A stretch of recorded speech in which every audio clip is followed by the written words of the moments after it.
Thanks. Okay, so I'm going to tell you about Flock, big data-driven risk analysis for drones, also an AI component, so let's get all the buzzwords in as quickly as we can. Here with my co-founder Anton. Direct all the difficult questions at him, he'll answer them.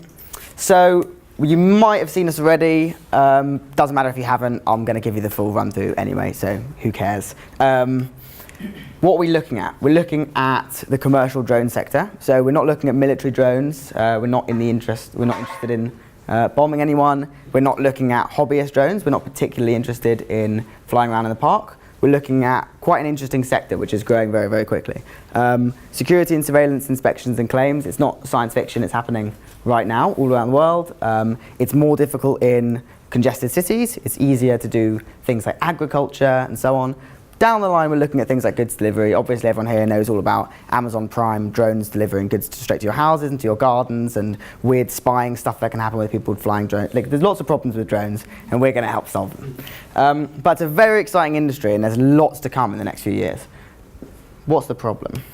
Oh, some numbers. You can tell this is an investment deck that I've just recycled here. So just to get across how exciting the industry is, these aren't our numbers. This is from PwC.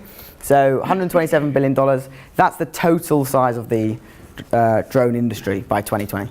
$5 billion of hardware is going to be sold by 2020 as well. That's per annum, commercial drones specifically. The problem in the drone space is that it's very difficult to identify, quantify, and reduce risks. So what I mean when I say risks, the most obvious one is a drone falling out of the sky and landing on someone's head, or dropping a package which lands on someone's head. A less obvious one might be a drone getting blown off course in a congested space, smashing into the side of a building, breaking a pane of glass, which then falls onto the street where there are pedestrians. And less obvious still might be a drone doing surveillance or security missions, or even just gathering data over, let's say, a bridge or a busy road, and landing in front of a crowded bus. Very obvious risks. Those risks translate into costs if you're a drone operator, and you have to pay the consequences of your actions when you make a mistake, when something goes wrong with your drone, if it runs out of battery, if you're a bad pilot, if your software malfunctions, etc. The drone space is a multi-stakeholder space. So as with many emerging technology markets, there are no rule books on this. It's kind of being written at the moment, and there are lots of different stakeholders. So the fact that you can't quantify and analyze risk very quickly and efficiently in the drone space is problems for lots of these stakeholders. It's obvious that operators struggle because operators want to know what the risks are with their flights, and they want to be able to reduce those risks. Whether you're a person with a controller or whether you're a software autonomously guiding drones, you don't want anything to go wrong. Insurance companies make money by understanding where risk is and how risky something is and quantifying that risk and then selling premiums that reflect the quantified nature of that risk. But they're struggling to do so in the drone industry because they don't know where you're flying and they don't know what the risks are with your flights. And then regulators as well. So there's a big tussle at the moment between operators and regulators and insurers. Who's going to take the lead? Who's going to be the one to say, okay, this is how the drone industry is going to look? The truth is no one really knows right now.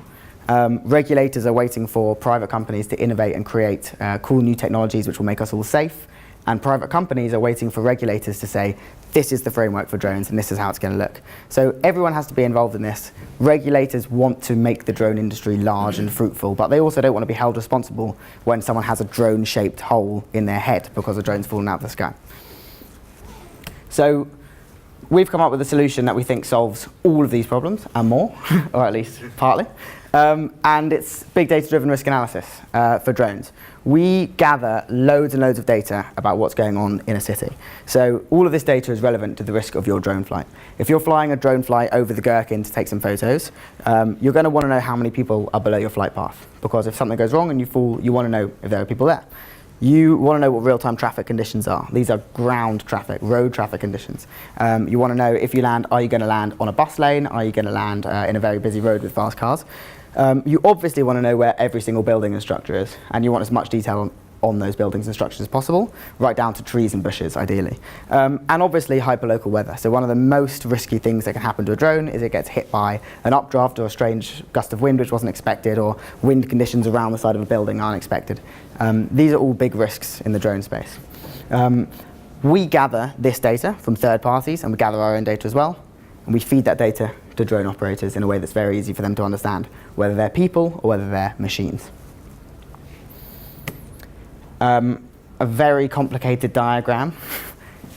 The data comes in, we process it, and then we put out a number. So these are the 4 data sets that we already saw, and we're gathering these from external parties. So we work with third parties who already are experts in gathering this data. It would be silly for us to gather it ourselves. They do a very good job of it already. We also gather data about the drone itself. So we want to know, how heavy is it? How fast is it traveling? How fast can it travel? How high can it go? What's the kinetic energy if it were to fall from its maximum height, etc. And then we gather data about you as an operator, whether you're a software or a human. So we know what flights you've done, we know what's gone wrong in the past with your flights, we know how risky you are as an operator generally, we know what certification you have, etc. We feed that data in real time into our proprietary algorithms. So these are algorithms that we've been working on at Imperial Data Science Institute. Some of you probably study there. And we have a team of experts as well in the drone space their life is understanding drone risk. And we're converting their knowledge, which is caked up inside their heads, and we put it into our algorithms, which allows us to, in real time, convert any given flight, which is a flight path, or any given operator profile into a quantified metric of risk. I'll tell you why that's useful. We enable operators to visualize and minimize risk in real time. So what we see here is the centre of London, and we've built a flight path. Let's say we're starting here and we want to take some photos of the river. We have real-time population density in red, so we know how many people you're flying over. We have traffic conditions as well, and we're going to have building data as well and hyperlocal weather conditions. This outputs your risk, 20, which in this case is a relatively low-risk flight. It can go up much higher than that. I'm going to do the thing that you're never supposed to do at one of these events, which is try and give a live demo. Live demos always work. Here we go. Oh, it's already looking weird. It's already, oh my God, it's working. Okay, so we're seeing real time, it's sped up massively, population density in the centre of London, moving around. So for example, a big red spot might be because a train station is just emptied and lots of people have left. The operator, the drone operator, can plan a flight. So let's say they want to fly a path. Oh, come back. They want to fly a path along here. Probably not very sensible. They're going to fly through this kind of busy area here and over, and they're going to land in a really, really busy part of London. Not very sensible. So when we calculate the flight, we will see that the risk will be quite high on the right-hand side, 49, okay? The operator can then, using our visualization tool, minimize the risk of their flight by moving it away from the obviously dangerous areas. Say a prayer. There you go. So what we're doing is we're allowing operators to visualize risk as and when it appears, alter their flights to minimize their own risk, and then we're quantifying that risk, and we're offering that quantified risk to the operator themselves, allowing them to improve their operations, and we're also offering it to other stakeholders involved. And I'll show you the first one, that is. Oh, this is the demo I was going to give you, but there's no need for it now because you've seen it. Another stakeholder involved is the insurance industry. So insurers desperately want to understand risk. They want to quantify risk. They want to know how risky your flight is. Are you going to crash into someone? Are you going to crash into a bus? So the first route to market for us as a company is to actually sell our analytics directly to drone insurance companies. Not insurance companies using drones, but insurance companies who insure drones. It's actually a requirement if you're a commercial operator or you're getting paid to have insurance for your drone. So we do this, we do the big data-driven risk analysis. That allows for this, because suddenly you know this drone flight's twice as risky as this one, so it'll be charged at twice the premium. And we're licensing our software to insurance companies.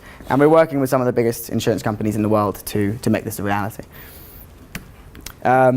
We were funded initially by grants from Innovate UK, and we're super thankful to them. So if anyone from here is in Innovate UK, thanks guys. We're now working in the Ordnance Survey offices. So if you don't know Ordnance Survey, they do loads and loads of mapping, and they're 225 years old, and they felt like they were getting out of touch and they weren't hip and cool enough. So they decided to invest in and work with startups using their data, and we are using lots of their data, and we're based in their offices now, and we're in talks with some pretty interesting big players at the bottom. Our vision is bigger than insurance or insurtech. We call ourselves an insurtech company now. Our vision is obviously to move towards autonomous guidance. It's the next step from what we're doing. Because what we're really doing is we're pricing risk and we're understanding where risk is in cities in real time so that we can allow operators to change their flights. But what we want to end up doing is allow machines to automatically optimize flight paths. So if you imagine a situation where Amazon or DHL or whoever else are delivering tens of thousands of packages across cities, instead of just going in a straight line, which is a stupid way to do it because you might be flying over public parks or really, really busy roads, what you want is a dynamic system that actually intelligently devises its flight path in real time based on what's going on at the ground level. So here's a quick, dirty mock-up of what we've built, which is a very early stage prototype, so don't judge us, which basically in real time allows you to optimize your flight path in a way that doesn't totally drain your battery, so we're not going to send you around an entire city and back, but which also minimizes your risk. The aim being we want to minimize the risk of a drone flight by 95%. Do I have a quick silly video of that? Maybe? Okay, cool. So you're going to take off here, Amazon, and fly here and deliver some packages. And all we're doing is we're looking at real-time risk, which is obviously sped up, as you can see. And we're going to minimize that risk for you over a number of scenarios. So we're going to play out the scenario across the day and understand when the best time to take off is and what the best route would be so that you can minimize your risk, not land on anyone's head, not crash into cars, avoid bad weather, etc. So, oh yeah, the obligatory slide. We are hiring. We've successfully closed a fund round, and we're looking for full stack developers, obviously with interest in data science, so come chat to us after. We're expanding our team based in London, in Clerkenwell, just down the road. And yeah, that's us. Super happy to answer any questions. Hopefully I can answer them. If I can't, Anton might be able to. Thank you for listening.